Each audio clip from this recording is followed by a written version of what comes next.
Eh ben, on va pouvoir commencer. Eh ben, écoutez, merci à tous pour votre participation à ce webinaire sur le sinus balayé. On va maintenant voilà, attaquer. J'espère que vous avez eu moins de soucis que les dernières fois pour vous connecter. Voilà, on est en train d'améliorer tout ça. Donc, l'optique de continuer un petit peu ces présentations qu'on peut faire sur le pilotage de peau vibrant. On va parler aujourd'hui, voilà, du sinus balayé. Ce sera un peu plus rapide la précédente fois, puisque voilà, on va vraiment se consacrer au sinus. Alors, je vais me mettre en plein écran, ce sera peut-être plus simple. Voilà, et ça en plus petit. Hop. Donc, l'idée, voilà. On va voir aujourd'hui donc une présentation rapide. On rappellera les bases, j'irai effectivement plus vite que la dernière fois. On aura un petit cas appliqué et puis voilà, on regardera un petit peu les solutions, comment on va gérer l'accompagnement et puis les prochains webinaires. Donc, sur la présentation, je reviens pas, on était venu. Voilà, sachez que chez DBVIB, moi je fais partie de la société DBVIB Instrumentation, où on va être susceptible de pouvoir vous proposer un certain nombre de fournitures qui sont utilisées dans nos autres divisions, notamment bureau d'études et laboratoire d'essai. Voilà. Si vous aviez des questions, surtout, vous avez mon adresse mail, vous avez mes coordonnées, n'hésitez pas à m'appeler. Au niveau des rappels de base, donc je vous rappelle très très rapidement, on l'avait déjà vu la dernière fois, mais l'idée d'un pot vibrant et du pilotage, hein, c'est de remettre le système dans son environnement vibratoire, acoustique de temps en temps aussi, voire climatique. Le but, c'est de faire du comportement et de la fiabilité. Aujourd'hui, on va se focaliser sur caractériser le comportement de la pièce, puisque le balayage sinus, si on s'arrête au balayage et si on ne fait pas du suivi de résonance, est surtout là pour analyser le comportement d'une pièce. Donc la façon dont on va fonctionner, c'est tout simplement un pot vibrant qui va faire bouger une certaine pièce. Ici, on va avoir un accéléromètre de pilotage qui va nous permettre de faire qui va nous permettre de faire le retour, le contrôle. À partir de ces données et de ce qu'on va vouloir faire, le contrôleur est là pour envoyer le bon signal à l'amplificateur qui va lui faire tourner le pot. Et puis, hop là, on est dans ce qu'on appelle une boucle fermée, où le système va engranger de la data, à l'analyser pour, en temps réel, remettre à jour son signal d'information. Voilà. Donc aujourd'hui, comme on l'avait vu la dernière fois également, qu'est-ce qu'on va utiliser comme référence? Qu'est-ce qu'on va utiliser comme niveau? C'est très souvent basé sur des normes, normes qui vont aussi vous donner mode de fixation, les niveaux vibratoires et éventuellement les durées de sollicitation. Même dans le cas de cahier des charges, c'est très souvent basé sur les normes. Voilà. Je vous montre un peu les différents essais. Nous, on va vraiment être sur le balayage sinus ici. Donc, c'est une fréquence à la fois qui est envoyée et puis on va balayer les fréquences en fonction d'un certain profil. On va voir tout ça aujourd'hui. Ensuite, vous avez l'aléatoire, on le verra sur un autre fois, et le choc qu'on appelle classique, qui est un impact. Donc, quand on a un vibrateur, je reviens rapidement. Un vibrateur, c'est tout simplement un système électrodynamique qui a une certaine force, hein. Cette force, elle dépend du design du pot vibrant, de sa taille, de sa puissance. Et cette force-là, elle va nous permettre de faire bouger une certaine masse à un certain niveau vibratoire. Ça va être la première chose qu'il va bien falloir regarder, tout simplement, heu, en fonction de la masse que vous avez à faire bouger à une certaine accélération, on va définir la force du pot. Tout à l'heure, on a parlé de l'accélération. Je rappelle toujours parce que même, enfin, je dirais même moi, non, je suis pas au-dessus des autres, hein, vous êtes peut-être loin de là, mais même en étant dans le domaine assez souvent, ça arrive d'aller un peu trop vite, de croire que la norme est en G, en fait, elle est en mètres par seconde carré. Donc des fois, ça fait des niveaux assez énormes. Donc attention, hein, il y a quand même un facteur quasi 10 entre les deux, donc faites toujours bien attention à bien être sûr d'être dans la bonne, dans les bonnes valeurs. Voilà. La deuxième chose auquel il va falloir faire attention, c'est surtout de la basse fréquence, c'est le déplacement, on va le voir. Je vous ai rappelé la formule, mais à la limite, c'est pas trop grave. Souvenez-vous qu'à 1 G à 5 Hz, c'est un déplacement de 20 millimètres. 2 G à 5 Hz, c'est un déplacement de 40 millimètres, c'est directement proportionnel. Et c'est inversement proportionnel au carré de la fréquence. Tout simplement, ce que ça veut dire que si je double la fréquence, je divise par 4 le déplacement. Donc si j'ai 1 G à 10 Hz, j'aurai 4 millimètres de déplacement. Voilà. Le déplacement également, attention, il est toujours donné en pic-pic, donc c'est vraiment l'amplitude de déplacement global, alors que les niveaux d'accélération et de vitesse seront donnés en zéro pic. Voilà, c'est à savoir, il faut pas l'oublier. Voilà. Euh, Celui-là, c'était juste pour rappeler, quand parle de la masse à faire vibrer, c'est pas juste l'échantillon, c'est bien la bobine, la tête d'expansion, un éventuel outil d'adaptation et l'échantillon. Voilà, c'était juste vraiment pour vous rappeler tout ça. Aujourd'hui, voilà, comme je vous ai dit, on va aller un peu plus loin que la dernière fois. Imaginons que sur notre structure, on ait une résonance. Alors normalement, on n'en a pas ou on en a peu. Quand on n'a que la bobine, la tête d'expansion, parce que on va définir au niveau du fabricant, de faire en sorte qu'il n'y ait pas de résonance, ou en tout cas des résonances très très faibles. Maintenant, à partir du moment où on va venir charger tout ça avec un outil d'adaptation et un échantillon, c'est pareil, l'outil d'adaptation, on va toujours faire en sorte qu'il n'y ait pas de résonance, mais l'échantillon, lui, on cherche à le tester, il se peut qu'il y ait une résonance. Si on a une très forte résonance, par exemple, ça va pouvoir impacter l'ensemble de ces structures bobine, tête d'expansion, adaptation, échantillon. Moi, je l'ai vu il n'y a pas très si longtemps que ça sur une démonstration. Le fait qu'une pièce ait une très très très forte résonance, en fait, faisait effectivement résonner l'ensemble de la masse embarquée, et donc on se retrouvait avec une résonance à gérer. Alors pourquoi c'est un problème? C'est pas un problème par rapport à la consommation d'énergie. J'aurais tendance à dire au contraire, puisque quand on est dans une résonance, on va avoir tendance à finalement, entre guillemets, le système va avoir tendance à créer de l'énergie, en tout cas à moins consommer de l'énergie pour arriver au même niveau, contrairement au rigide où tout se passe comme il faut.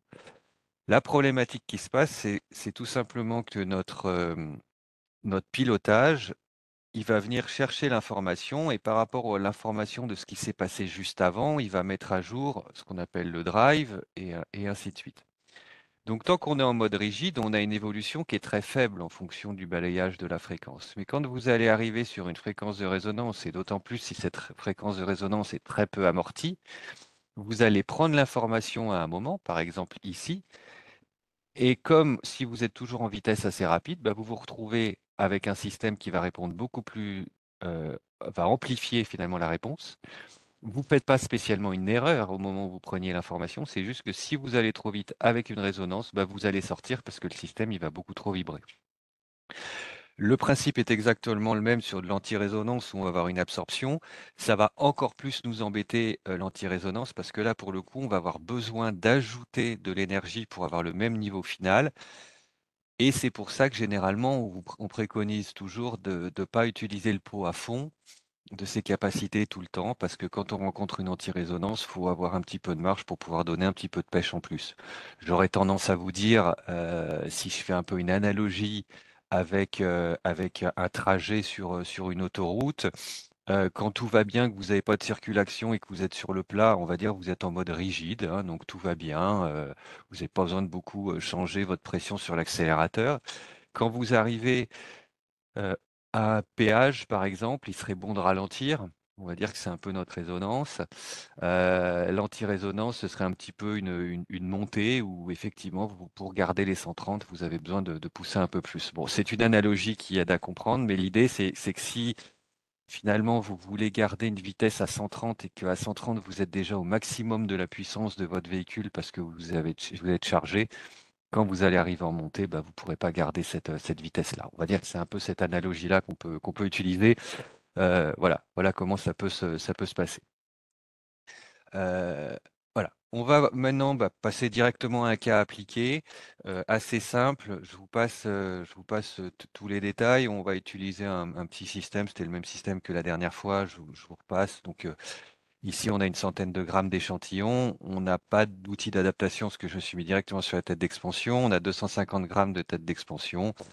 Bon, je vous avais refait le calcul pour essayer de faire le, le calcul de la force qu'il fallait. Bon, on était largement en dessous d'un pot de 20 newtons. Mais voilà, l'idée, c'est de bien prendre en fonction bien prendre en compte, pardon, toutes les masses qu'il peut y avoir. Et puis ensuite, on fait notre calcul. C'est assez simple. Voilà, le système, voilà comment il est mis en place aujourd'hui et comment on va le faire. Tout simplement, mon ordinateur, le système de pilotage qui là est un système 8 voies, même si je vais en utiliser que 2. Et puis un pot vibrant, c'est un petit pot vibrant, hein, mais qui est très bien. Accéléromètre de pilotage, donc au centre de la tête d'expansion, au niveau sur le même plan que le début de l'échantillon. Et puis un accéléromètre de mesure ici, au bout de cette tige. Bon, tout est fait pour qu'on ait une belle résonance, hein, mais voilà, c'est un peu l'idée. Ok, donc je vais passer au cas pratique. On va lancer le système. Je suis donc maintenant passé sur le système de pilotage. On va rester vraiment sur du balayage sinus. Je ne vais pas revenir sur l'ensemble du setup. Ici, on va chercher tout simplement, pardon, voilà, à exciter ma pièce. Donc, je vais quand même juste revenir un petit peu en arrière. Donc, je vais effacer la table. Donc, je vais exciter de 5 à 2000. Et si je voulais mettre, par exemple, 1 G partout, comme on l'avait vu tout à l'heure, 1 G 5 Hz, bon, bah, vous avez à peu près 20 millimètres de déplacement. Moi, mon pot, il fait que 5 millimètres. Donc, effectivement, ça poserait problème. Donc, dans ces cas-là, on va rajouter une étape. On va non plus à basse fréquence forcer le système en accélération, mais en déplacement pour être sûr de garder le déplacement. Et puis on va chercher la fréquence de coupure où effectivement 1 G correspond bien à, par exemple, 2 millimètres. Et on trouve 15 et quelques. On a bien nos 2 millimètres. Donc là, on va piloter et on sait qu'on dépassera jamais ce qu'il y a à dépasser. OK? Bah, ni plus ni moins, donc ça, c'est des choses qui peuvent se faire assez facilement et souvent vous retrouvez ces profils-là où en basse fréquence, eh ben, on va limiter parce que si jamais je devais me limiter au déplacement max, par exemple, j'aurais un niveau d'accélération très faible sur l'ensemble. Voilà, il n'y a pas de choses spécialement à regarder. Bien sûr, pour pouvoir faire ce test, il faut être sûr de son pot vibrant. Maintenant, on va faire un balayage sinus de 5 à 2000 Hz à 3 octaves par minute. On va rester dans le classique et on viendra dessus juste après. Donc là, normalement, en faisant run, on est parti. Donc là, le système, il est en train de monter. Il va monter en niveau. Il est en train de récupérer. Donc, hop, là, il a récupéré la ligne et puis il est en train de balayer. Donc là, on est en train d'envoyer fréquence après fréquence, tout simplement, et puis de regarder ce qui se passe. Donc, l'objectif, bien sûr, du système, c'est de faire en sorte qu'au niveau de l'accéléromètre de référence, on ait bien un G, enfin, pour l'instant, là, 2 millimètres, en tout cas, à un certain niveau. Et puis, on a un accéléromètre qu'on est en train de mesurer également. Euh, je vous montre. Alors, autant pour moi, je fais des bêtises.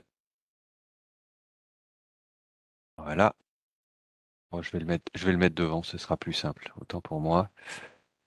Donc là, en live, c'est bien, je peux double-cliquer et comme ça, voilà. Et là, je vais afficher, voilà. Donc là, vous avez sur la droite, hein, on va dire la fonction de transfert de caractérisation de mon échantillon, hein, entre le drive et l'accéléromètre de référence. Donc c'est souvent finalement typiquement ça qu'on va faire hein, quand on va faire un essai. Et là, on remarque que mon échantillon a une belle fréquence de résonance. On s'y attendait, hein, d'ailleurs, on retrouve à peu près la même au marteau de choc. Mais voilà, l'idée est là.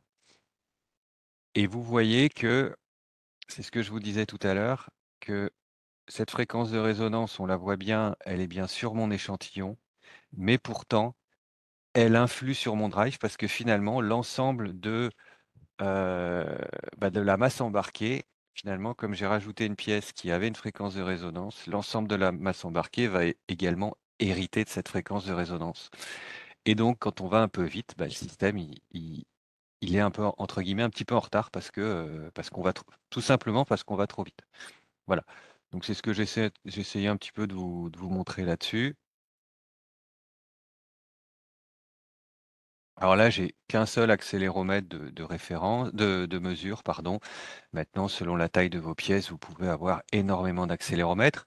Je parle d'accéléromètre, mais on peut très bien aussi mettre des jauges de contrainte, mettre des capteurs de température, mettre, si on est sur une carte électronique en fonctionnement, mettre des voltmètres, ampèremètres, tout ce qu'on pourrait imaginer. Euh, de l'acoustique, on en fait rarement directement avec un pot vibrant parce que, je sais, bon, c'est toujours un peu désagréable en plus. Le bruit qu'on entend principalement, il n'est pas dû à la pièce, il est dû au traitement du signal et au pot vibrant qui est en train de bouger. Donc on fait rarement de l'acoustique pure comme ça. Si on doit faire de l'acoustique, on prolonge le tube du pot vibrant, finalement, la tige, et on met la pièce dans une zone spécifique. Donc voilà, j'arrive à la fin de mon test. Test classique, je vous dirais, là, ça change, si on s'arrêtait là, ça ne changerait pas par rapport à la dernière fois. On retrouve le rapport avec toutes les informations qu'il peut y avoir dedans, comme on a vu la dernière fois. Maintenant, on va aller un peu plus loin. Et je vais commencer par une première étape qui est de dire, on va retravailler sur cette fréquence de résonance. Et finalement, imaginons que moi, on me dise, vous voyez là, j'ai excité à 1 G, j'ai quasiment un facteur 17 hein, d'amplification. Imaginons que moi, on me dit, attention, c'est une carte électronique particulière ou c'est une pièce, je ne veux pas que le niveau dépasse 10 G à ce point-là. OK? Donc, comment on va faire? Tout simplement, on va retrouver sur ce qu'on appelle les voies limites. On va se mettre sur la voie euh, du, on va se mettre sur la voie comment dire, enfin, la voie de mesure. Et là, j'ai deux solutions. La première, c'est ce qu'on appelle l'arrêt. C'est-à-dire, si je dépasse 10, le test s'arrête. On est sur de la sécurité. D'accord? Alors, c'est assez simple à comprendre. Vous imaginez, bon, bah là, dès qu'on va l'atteindre, ça va s'arrêter. Puis le test, il dira, le test s'est arrêté parce que. Donc ça, c'est intéressant. Mais ce qui est plus intéressant, c'est de faire ce qu'on appelle du notching. C'est de dire, moi, finalement, je veux pas que mon niveau, il dépasse 10 G sur ce point-là. Tout simplement. Attendez. Voilà. Ni plus ni moins. Là, je suis en train de dire, je veux pas qu'il dépasse 10 G. Et donc, je vais refaire le test. Et en fait, là, l'idée, c'est tout simplement de dire que quand mon niveau il va atteindre effectivement les 10 G, c'est plus le système de pilotage, c'est plus l'accéléromètre de référence qui va prendre finalement le rôle de retour, c'est cet accéléromètre-là. Et dès que le niveau va commencer à redescendre sur cet accéléromètre de mesure, eh ben, c'est l'accéléromètre de pilotage qui va reprendre la suite. Je vous montre comment ça peut fonctionner. Donc, le test reste exactement le même. On a juste demandé que voilà. Donc là, il est en train de repartir comme tout à l'heure, hein, il y a pas de raison. Je peux rajouter sur ma voix, je peux rajouter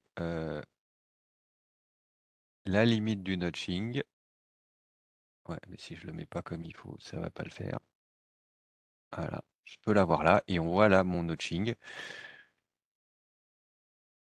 Je peux également rajouter, je vais le mettre en plus grand, comme ça on a tout sur le même graphe. C'est plus simple. Voilà, ouais, j'ai joué un peu trop. Voilà, bref. Donc là, pour l'instant, le niveau, il est en dessous de 10 G. Donc c'est l'accéléromètre de pilotage classique qui prend la suite. Qui prend la suite, qui prend le contrôle, vraiment. On n'est toujours pas, hein, voilà, on attend encore un peu. Bon, j'aurais pu mettre un peu plus rapide et commencer plus haut. Bon, voilà. L'idée, l'avantage du notching, c'est que je vais limiter finalement mon niveau exactement pour pas le dépasser exactement comme j'aurais fait avec un seuil d'alarme. Mais en plus, finalement, ça va me permettre de continuer quand même mon test. Parce que de toute façon, je ne veux pas aller plus haut que ça. Et là, oui, on est en train de monter. Hop, voilà. Et là, qu'est-ce qu'il fait? Qu'est-ce qu'il a fait, le système? Eh ben, bon, comme on est un peu rapide, il a eu le temps un petit peu de dépasser, mais il s'est arrêté. Vous voyez, le drive est descendu, l'accéléromètre de référence finalement est descendu pour ne pas avoir à dépasser ce niveau-là. OK? Bon, je ne vais pas aller jusqu'au bout. C'est quelque chose qui est relativement simple à mettre en place. Moi, je l'ai mis sur l'ensemble de la gamme, mais on peut également ne mettre que sur une fréquence donnée. Voilà, on peut faire vraiment comme on veut, c'est-à-dire qu'on peut avoir plusieurs limites en fonction des fréquences demandées si on avait plusieurs fréquences de résonance. Donc là, je vais arrêter le test. Oula, ce petit bip, il est un peu désagréable. Voilà, tout ça pour vous dire que voilà, donc là, l'idée vraiment, si je zoome ici, hein, à partir du moment, alors comme je suis allé un peu vite et que j'étais sur une résonance, bah, c'est exactement le principe de tout à l'heure, hein, il a un peu dépassé parce que là, il aurait fallu aller aussi un peu plus lentement et c'est ce qu'on va voir juste après. Mais on a accepté, c'est pas pour autant que le test est mauvais, on a accepté parce qu'il y avait un notching de baisser notre niveau. Et donc ça, eh ben, ça permet d'avoir l'intérêt de la sécurité du système, du test, et également avoir un test qui va jusqu'au bout. Maintenant, on va regarder les choses un petit peu différemment. On va imaginer qu'on a une belle fréquence de résonance comme on a vu tout à l'heure. Et dans mon schedule, au lieu de faire finalement qu'une seule rampe à 3 octaves minutes de 5 Hz à 2000 Hz, je vais le faire un peu différemment.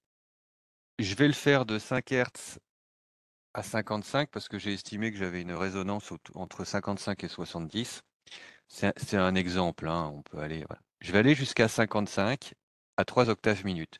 Je reprends mon exemple tout à l'heure de l'autoroute Lyon-Paris. Je suis à un moment où l'autoroute est libre, il n'y a pas spécialement de problématique, il n'y a pas de péage, il n'y a pas de travaux, je peux rouler à 130. OK? On est ici. Ensuite, celle-là, je vais l'enable et celle-là, je vais l'enable. La deuxième, maintenant, j'arrive dans ma zone. Donc de 55 à 70, je suis sur une zone de travaux, par exemple.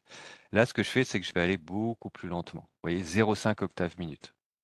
Si jamais je mettais 0,5 octaves minute de 5 Hz à 2000 Hz, j'en aurais pour peut-être une demi-heure de test, en fait, sans aucun vraiment réel intérêt.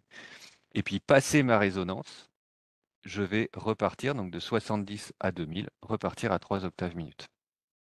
Et lui, ce qu'il va faire, c'est qu'il va enchaîner les trois. Et comme la fréquence de fin du premier correspond à la fréquence de début du deuxième et ainsi de suite, eh ben, il ne repassera pas par zéro. OK? Et donc là, je suis OK, je vais peut-être juste enlever ma limite que j'avais ici de notching. On va continuer. Et là, on va pouvoir partir. Je dois être bon là-dessus. Je vais quand même dézoomer ici.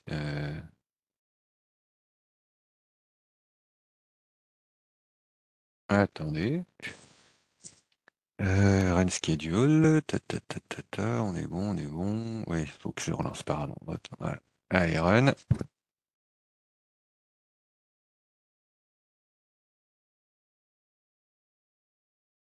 Alors, il suffit que je...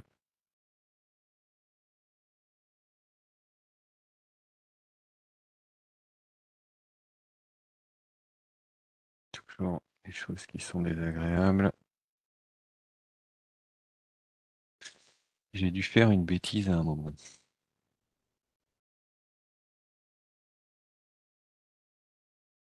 Alors, attendez. AutoRange X. Pardon. Ah, il était plus en AutoRange, c'est pour ça, excusez-moi. Voilà, bon. On retrouve notre pilotage. Là, on est bien à 3 octaves minutes, puisqu'on n'a pas encore atteint les 55. Donc là, on va assez vite. On va assez vite pour pas perdre plus de temps que ça. Euh, on arrive bien à gérer comme il faut. Après, on peut faire plusieurs zones, hein. On peut les enchaîner autant qu'on veut. Mais dès que je vais arriver, et vous allez le voir un peu tout à l'heure, d'ici quelques temps à 55 Hz, on va finalement baisser de vitesse, sans repasser par zéro, sans intervention. C'est de l'enchaînement de tests qui va nous permettre d'avoir un signal plus propre à ce niveau-là. Et vous voyez là, on va beaucoup plus lentement.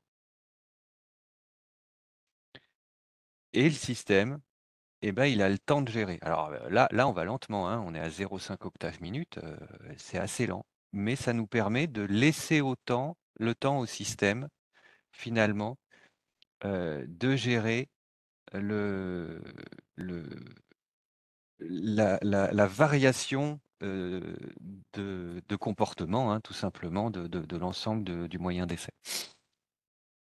Et dès qu'on va arriver à 70, eh ben, 70 Hertz, pardon, hein, vous voyez là, allez, top, on repart, et là on réaccélère. Si on avait fait l'ensemble, là je pense qu'on va tourner sur 2 minutes et demie de test. Comme on l'a vu tout à l'heure, si je fais l'ensemble du test à 3 octaves minute, oui, je suis à un peu moins de 2 minutes, mais j'ai un endroit où c'est pas très propre. Si jamais je fais tout à 0,5, on verra tout à l'heure, mais je pense qu'on est à une demi-heure, quoi. Et bon, à un moment, c'est sympa, mais ça a ses limites. Alors qu'on n'a pas d'intérêt, il y a des fréquences sur lesquelles on n'a vraiment aucun intérêt d'aller très vite. Enfin, très doucement, pardon. Bon, il faut aller vite pour gagner du temps, hein, tout simplement. Voilà, bon, bah là, il est en train d'augmenter. Je vais quand même aller jusqu'au bout, mais on sera bien.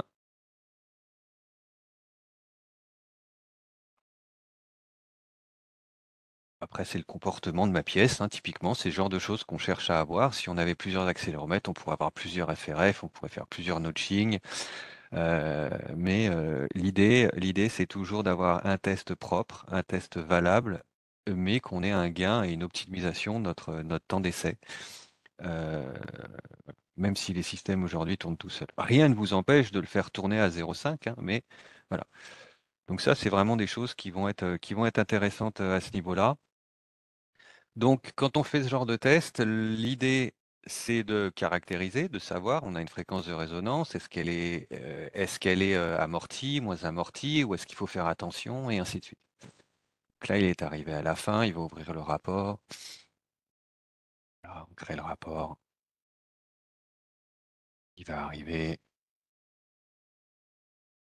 Bon, peu importe, voilà, bon, c'est le rapport qu'on a habituellement. Et on va retrouver, ici, ce qui est intéressant, c'est qu'on va vraiment retrouver l'ensemble des infos. Je vais vous le trouver un peu après.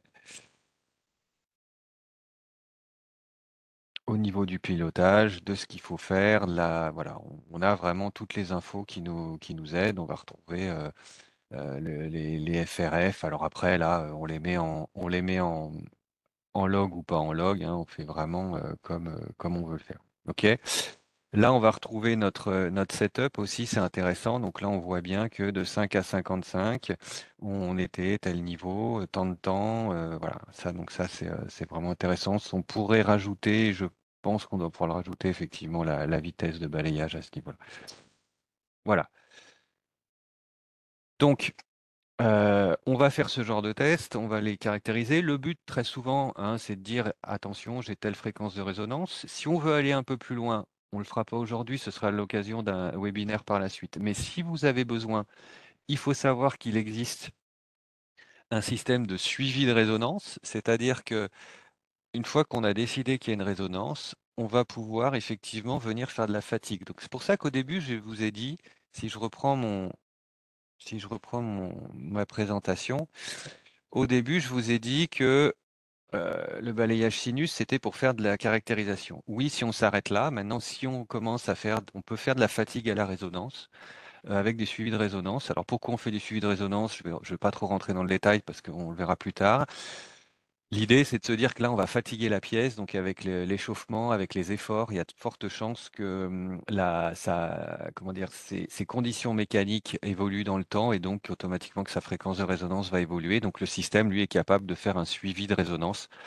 Je reprends une fois de plus l'analogie avec l'autoroute. Vous partez de Lyon, vous écoutez une radio sur une certaine fréquence. Quand vous êtes à Paris, c'est peut-être sûrement plus la même fréquence, mais vous êtes quand même sur la même radio. Bon, voilà, c'est un peu le même type de choses. Voilà. Et là, ce qu'on fait dans ces cas-là, c'est effectivement, on utilise le sinus, mais c'est pas du balayage, c'est vraiment de la résonance et du suivi de résonance. On a également une autre capacité quand on fait du balayage sinus. Là, je vous ai fait du balayage sinus vibratoire. Il faut savoir, je vous le montre juste comme ça, qu'on peut également, qu'est-ce que j'ai fait? Pardon. Voilà, excusez-moi. Donc à ce niveau-là, on est également capable de faire la même chose, mais sur de l'acoustique. Ok. C'est-à-dire que ben, on va remplacer tout ce qui est vibratoire par acoustique, mais le pilotage reste le même. Ok. Donc là, je reprends ma config, hein. C'est qu'au début, ben, on a effectivement, quand on fait de l'acoustique, on va pas exciter avec qu'un seul comment dire, haut-parleur. Vous savez très bien il y en a plusieurs. On peut pas faire toutes les fréquences avec un seul. Donc là, c'est pour ça on va gérer tout ça. On a des paramètres comme on l'avait tout à l'heure. On va effectuer un profil. Et après, le profil, bah, comme on est en acoustique, généralement, on a bien l'octave. Donc, on va pouvoir travailler sur du tiers d'octave, octave. On peut également faire de la bande fine, hein, bien sûr. Ça fonctionne exactement pareil. C'est exactement la même chose que ce que j'ai pu vous dire jusqu'à présent. Sauf que là, bah, on est en train de travailler sur de l'acoustique, en fait, et plus de la vibration. Donc, les accéléromètres sont remplacés par des microphones. Léger, ça devient du dB acoustique ou de la pression acoustique. Et le pot vibrant n'est plus un pot vibrant, mais un système de haut-parleurs et en haute fréquence éventuellement de sirène. Voilà. Sachez que ça existe, sachez que c'est les mêmes systèmes de pilotage qui vont gérer tout ça et qui vont faire ce genre de caractérisation. C'est un tout petit peu plus compliqué dans la mise en place, tout simplement parce qu'on n'a pas une fois de plus qu'un seul actuateur, mais plusieurs. Voilà. Ok. Donc on va retourner sur la présentation. Voilà. Nos solutions, je suis pas là non plus pour faire de la pub particulièrement. Sachez juste que nous, on va pouvoir vous accompagner, surtout, hein, surtout dans le cas de l'accompagnement, sur l'ensemble de ce que vous avez besoin, donc des systèmes de pilotage avec différents solutions logicielles, des pots vibrants, des chambres climatiques. Voilà. Donc au niveau de l'accompagnement, aujourd'hui, comme je vous l'ai dit, on a un laboratoire également, donc je pense que c'est important d'en parler. On n'est pas obligé tout de suite d'acheter un gros pot vibrant. Le laboratoire, il peut servir pour tous vos essais ou certains en fonction si vous avez des essais où vous êtes limité avec vos propres pots. Et l'avantage aussi, c'est qu'on est utilisateur avant d'être revendeur de ce type de système. Une bonne nouvelle également, c'est qu'en plus de tous les pots qu'on a déjà, il y a un 75 kN qui doit arriver et la certification COFRAC du laboratoire des BVIP. Ça aussi, c'est très important pour des types d'essais très particuliers. Voilà. Au niveau des prochains webinaires, comme je vous l'ai dit, maintenant, on va rentrer un peu plus dans les modes avancés.